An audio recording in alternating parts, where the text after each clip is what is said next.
Now, here's Chief Meteorologist Tony Petrarca with your live Pinpoint Doppler 12 Futurecast. All right, well, a lot to cover. Let's first start with live Pinpoint Doppler 12 radar tracking what is a wide variety of precipitation.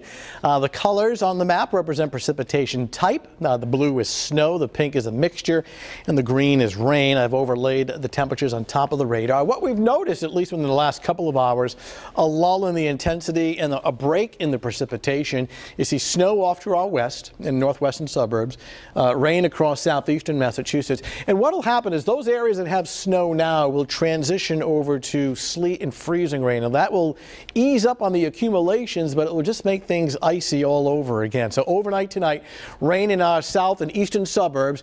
Wet snow out there now will transition over to sleet and freezing rain, and that'll pretty much cut off any additional accumulations.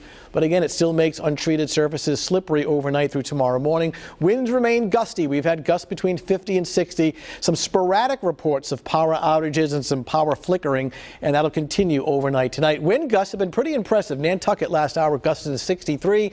Gusts at this hour range from about 40 to 45 miles per hour. That can certainly take down a limb or a power line, so be aware of that. High wind warning in red. Southern suburbs, the strongest gusts up to 60. Yellow areas, it's a wind advisory, meaning wind gusts up to 45 miles per hour out of the north and northeast. I'm not overly concerned about major coastal flooding for the high tide cycle overnight tonight. Now, there'll be big waves, there'll be some beach erosion, but since the wind is coming more north and northeast, it's not as much of an onshore flow. So while there may be minor coastal flooding on the coastline, not anticipating something of what we had with Sandy last week. Somewhere down there is downtown Providence. The camera lens froze up with ice here. The temperature at 32, wind sustained north at 29 makes that 32 feel more like 25. Temperatures now low 30s in our northern suburbs, well into the 40s off to our south and east, and that milder air headed our way for tomorrow afternoon. The storm itself is spinning on the bottom of your TV set and intensifying, and since it's a slow mover, it has an influence on our weather for tomorrow, meaning clouds and more than likely plain rain showers. But overnight tonight, we're going to see a transition to freezing rain. Watch what happens. Starting off right about now, the blue is snow, the pink is a mixture, the green is rain. Overnight tonight, you see more pink. In fact, notice the northwest suburbs early tomorrow morning, northwest Rhode Island, more than likely some sleet and some freezing rain. So be aware of that. Elsewhere, it should be a plain rain. In fact, let me show you the morning hours in more detail. Clouds, gusty wind, a little bit of that icing and some freezing rain in the northwest suburbs. It'll be a plain rain elsewhere.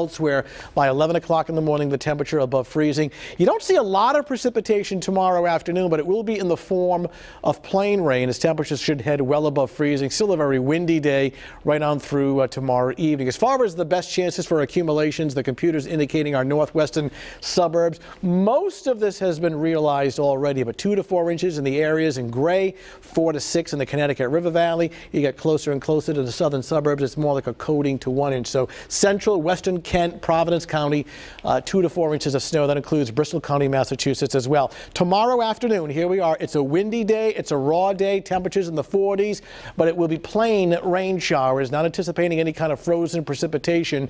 Unlike early tomorrow morning in northwest Rhode Island, there'll still be some pockets of freezing rain, so be aware of that. Where's the silver lining in all this? By Friday, it gets much better and 1,000 times improvement this weekend. Saturday and Sunday with sunshine, and don't give up on mild temperatures. Look at Sunday, 62, in fact 64 degrees Monday of next week, and the next chance for showers or rain after tomorrow would be Tuesday of next week. So watch for the slippery spots overnight, and still windy tomorrow despite the storm pulling away. Leave the snow in the driveway? Well, if you can clear it away just to be on the safe side, you know me, I'll slip on it. So we don't want that to happen. Yeah, but certainly some of it melting tomorrow afternoon. Okay, thanks, Tony. Coming up next.